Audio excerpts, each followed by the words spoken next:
Hi, welcome to Info Center Computer Institute. In today's class, we are going to see about looping statement. Looping statements are nothing but those a set of statements that is repeated again and again until a particular condition is satisfied. It is going like a loop. So there are three types of loops in C. They are entry check loop, exit check loop, and entry control loop. In this session, we are going to see about entry check loop and exit check loop. So while statement is called as entry check loop. The syntax of while statement is while followed by a condition and followed by a set of statement blocks. So what is that happens here is when you start with the keyword while, the condition will be tested. If it is true, then the statement block will be executed. Else it will go to next statement after the statement block. So while is called entry check loop because the condition is checked at the beginning of the loop. When the control enters, itself the condition is checked and then only the control enters into the loop. Right? So condition is checked at the beginning of the loop and then only the control enters. So it is called entry check loop. The condition will be checked at the beginning of the loop itself. If the condition is true, then only the statement block will get executed. Alright, so in all these looping statement there will be three parts like initialization, condition and followed by updation. Initialization is nothing but we will initialize a variable at the beginning like I is equal to 10 or something. Okay, any value. We will initialize a variable and this variable we will be using inside this while loop. Okay. So that is called initialization, and the condition is nothing but the condition that we give in after this keyword. Okay, this condition, and updation is nothing but inside the statement block we used to update the value of the variable that we initialized at the beginning. Okay, these three parts will be there in all the three types of looping statement, but it will be in a different form. Okay, we will see everything in detail. But in while loop, remember, you will initialize a variable first and then you will test the condition. If the condition is true, if the condition gets satisfied, then the statement block will be executed. Afterwards, you will update. So that is called loop. So when you update a variable here, then again the value changes, right? So again the control goes to the statement and the condition will be checked. If the condition is true, then it will come inside. So as until the condition gets unsatisfied, it is false, the loop will be continuing. Okay, it will continue to loop inside. So that is called while loop, followed by do while loop. So do while loop is called as exit check loop. Here, the statements will get executed at least one irrespective of the condition. Okay, that is, the syntax of this will be in this way. Okay, while condition. First, you will condition will be at the end. So you can see the difference, right, between while and do while. So here the condition will be given at the end. So while the condition will be given at the end. So first, so the control will be here, right? So after that, after executing something here, it will come to here. So now it will notice do. So when do comes into the control, it will automatically execute whatever given inside this. Whatever statement block is given inside this, it gets automatically executed, and after that, it will check the while condition. So can you see the difference? Here it is checked.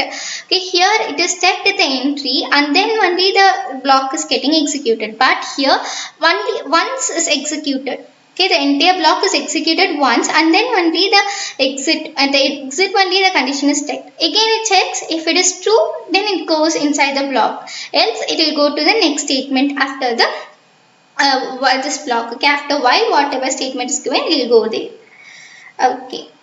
Now let's see example programs for each of this. So first is exponent using while loop. So we will try calculating exponent. So what is exponent? Exponent is nothing but the power. Okay, base and the exponent.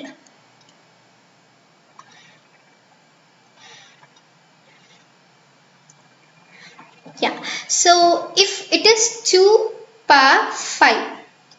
So 2 is the base here and 5 is the exponent here.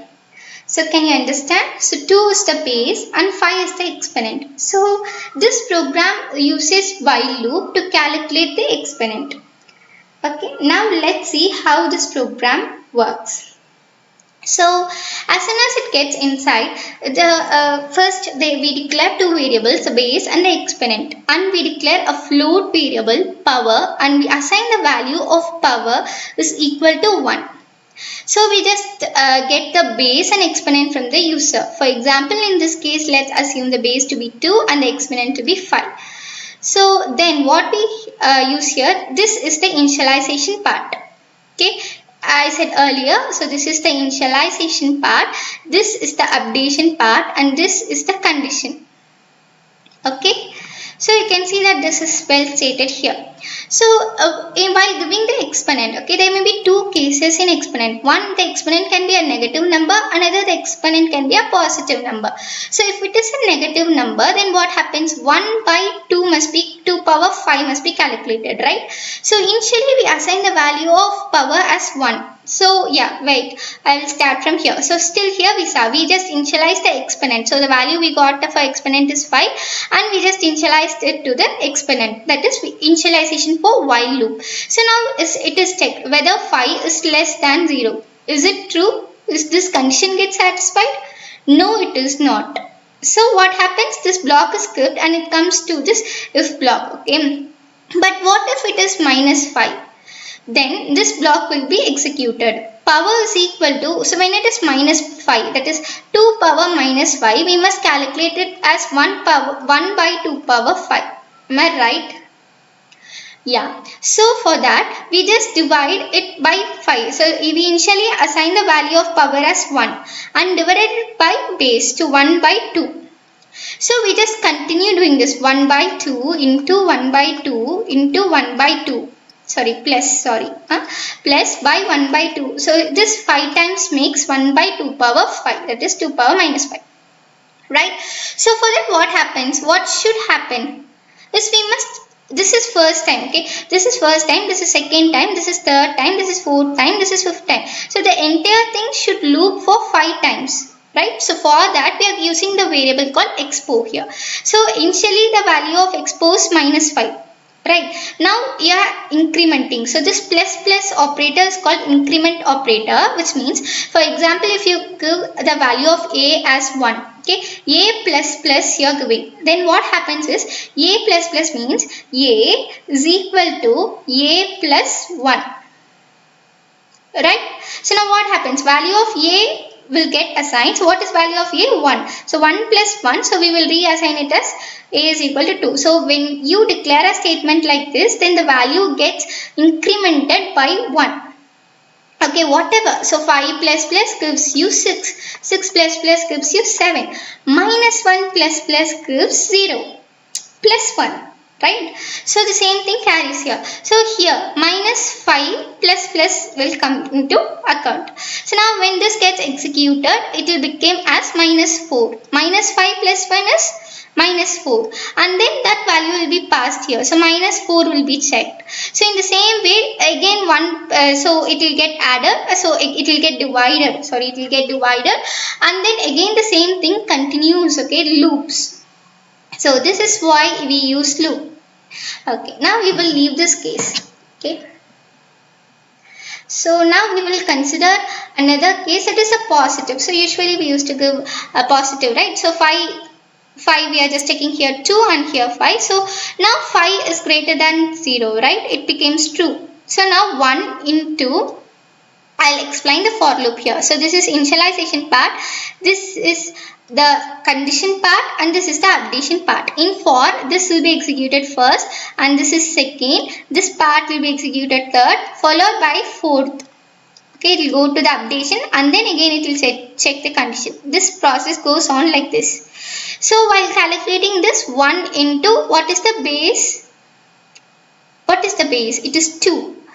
Okay, it continues. Then 2 into 2 will be calculated, which is 4. Then 4 into 2 will be calculated, which is 8. Then 8 into 2 will be 2 will be calculated, which is 16.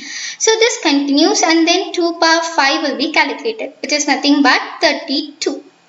So now let's test whether this works.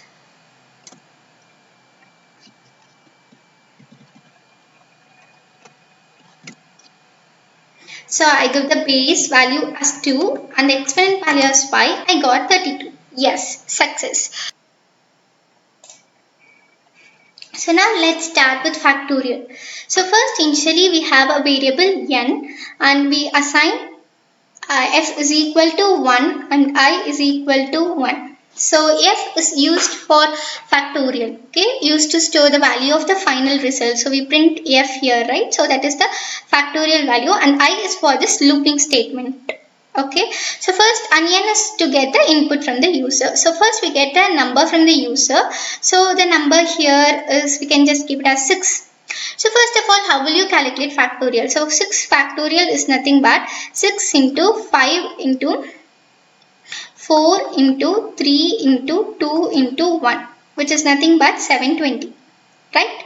So here you can see that it loops, right? It just goes on from 6 to 5, 5 to 4, 4 to 3, 3 to 1, 2 to 1, right? It is just decrementing, value is decrementing, and it is getting looped. It is getting repeated, okay? Same set of pattern is repeated here. So for that we can use a loop here, okay? We are using a while loop. So we just got the number input as 6. So now we're just checking the condition. So if it is condition satisfied, then this statement block gets executed, else it goes to this print statement. Okay, now what is the value of I? So now let's write the condition here. Okay, I is less than or equal to n is the condition. So now what is the value of I? 1 is less than, so n is equal to 6. So now I 1 is less than or equal to 6. The condition gets satisfied. Now what happens? F. So what should happen here is f is equal to f into I is the statement given inside. Okay, that I am writing here, and f is equal to 1 I will just write. So now let's make this as a tabular column. Okay. So yeah. Now f is equal to, what is f into I? Okay, what is the value of f? 1. 1 into 1. So 1 into 1 is 1. So f is equal to 1. The same value remains. Now we get into the statement called I plus plus. Okay, I plus plus is here. So we just increment. What does I plus plus do? So increment 1 by 2. So now I becomes 2. So now it goes to the next iteration. Okay, the next loop, okay, looping. So then now it is text. Now I is less than or equal to n should be checked. So what is the value of I? It is 2. It's less than or equal to 6. Is this condition true? Yes. So f is equal to f into I. What is the previous value of f after this process has taken place? 1. So 1 into, what is the value of I? 2. So now f will become 2 and I will get incremented to 3. Okay, am I clear? So then 3 is less than or equal to 6. Okay, now I value became 3. So 3 is less than or equal to 6. True. So f is equal to, what is the value of f now? 2. So 2 into, what is the value of I? 3. So now 2 into 3 is equal to 6. F is equal to 6. Now I's value becomes 4. So the same set continues. 4 is less than. So I'll better erase these things and write it.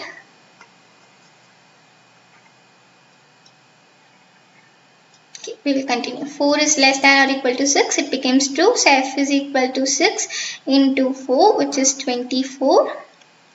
And i's value becomes 5. So 5 is less than or equal to 6. True. So f is equal to 24 into 5, which is nothing but 120. And i's value gets incremented to 6. Now it comes the case. Now the condition becomes false because 6. So no, sorry, now also it is true, right? Yeah, equal to is here, so it is true. So f is equal to 120 into 6, which is nothing but 720. Now i's value gets incremented into 7. So 7 less than or equal to 6? Yes, it is true. So f is it true? Sorry, it is false. Is 7 less than or equal to 6? It is not equal. Is it less? No, it is greater than. So this condition becomes false. So everything stops here. Now what is the final value of f? It is 720. So that will be passed here.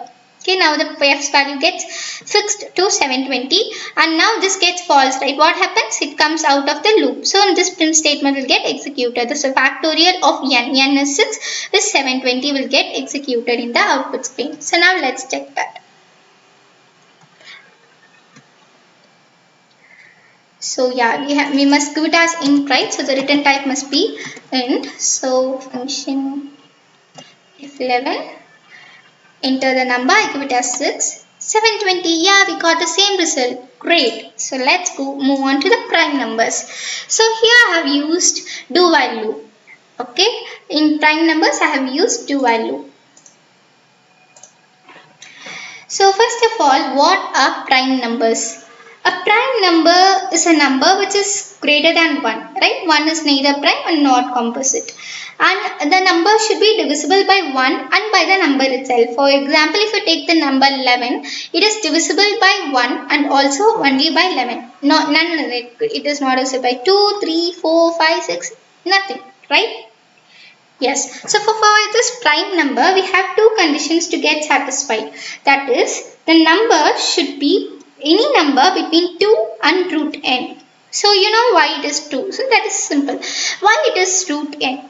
Because for example, let's say you have a number a which is not a prime number. Okay, let's say that a is 6 and the factors is 1 into 6 or 2 into 3. Okay, so now if a is not a prime number, then it can be divided by two other numbers.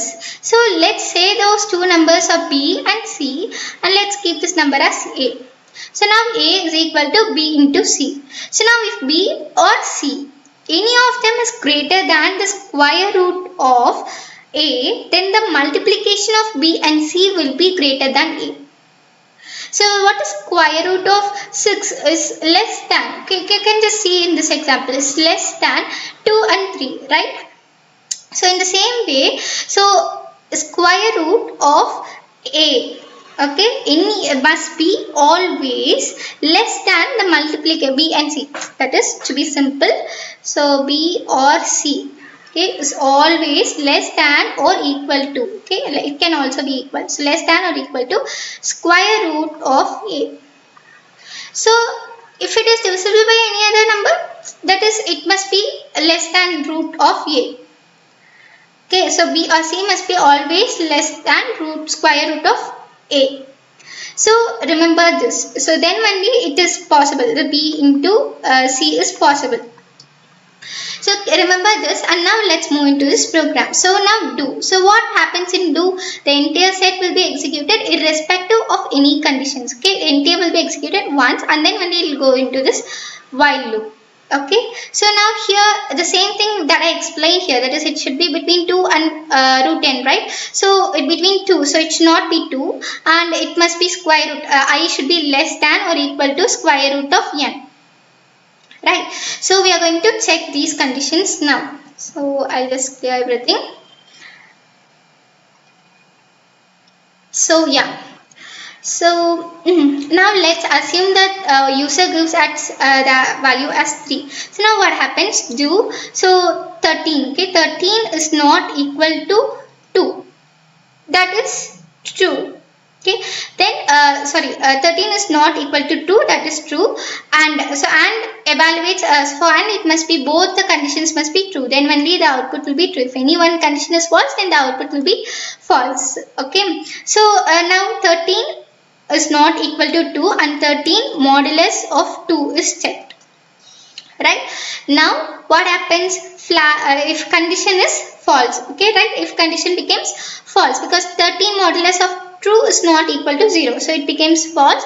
So I plus plus gets executed. So now the i's value will become 3, right? Initially it was 2, now it became 3. So now I is less than, so so while I is less than or equal to square root of, so 3 is less than or equal to square root of 13. Square root of 13, the value will be anywhere between 3.6 something. Okay, so it is less than or equal to, yeah, this becomes true. So now what happens if the condition is true, then again the same set of statement will be executed. Now it checks 13 is not equal to 2, same will be executed, so it is true. Now what happens, 13 modulus of 3 will be checked. Right? Now also if condition becomes false, so I plus plus will be executed, 3 will become 4. So now 4 is less than or equal to root 13 will be checked, which is 3.6. So is 4 less than 3.6? No, it is not. So now this gets false. So initially flag value was 0, now also the flag value is 0. So 13 will be a prime number. So if it is not a prime number, then flag value will be incremented into 1. For example, we can take the number like 9. Okay, if 9 means, then what happens? It will get executed, right? Here, okay, here the true if value will get true. Okay, and then the things gets executed, and then it will come as it is not a prime number. Okay, so this is the logic inside this. So now finally we will see this SI problem using while loop. So here, so we know that SI is equal to P into R into T by 100. Right? So principal into rate. We know this formula, SI formula, right? So we are just simply calculating it inside here. But what we are doing is, we are getting SR no value and we are going to iterate it in do while loop. So how we are going to do that? Let's see. So initially we just declare all the variables, and CH is the variable that is used in while, so that initialization is done here. So this part is the updation part of CH. Okay, and this is the condition. Condition will be given always on the end because this is exit control loop. So initially the value, so we get the, so when it comes here, when the control comes here, this gets executed. So principal will be got from the user, rate will be got, and T will be got. And then what happens here, we just print SI and we just give the formula of SI here, that is P into R into T.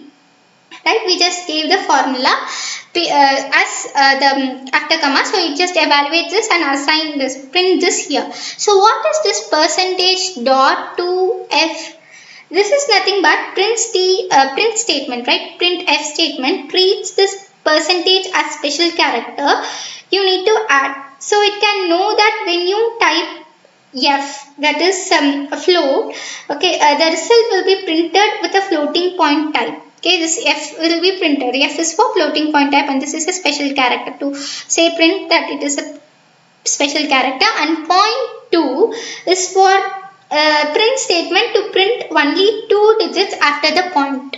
Okay, only 2 digits after the point will be printed. Okay, now let's test that also. So what for we have used while loop is to continue, whether calculate SI one more time. Should you calculate if the value is Y, okay, here it is character, okay, percentage C is declared, okay, it is character. So if the value is Y, then it gets executed again. If the value is N, then it gets stopped. Okay, wow. So now let's try executing this. So I give the principal as 15,000 and the rate as 4.5, time as 3. So it just calculated the simple interest and it just asked me whether, so we will give it as Y here. So now we will give the principal as something like 20,000 and we will give the rate as 5.4 and the year as 4. So now I give N. What happens? It gets terminated. Let's check. Yes, it got terminated. So that's all for today. Thank you everyone.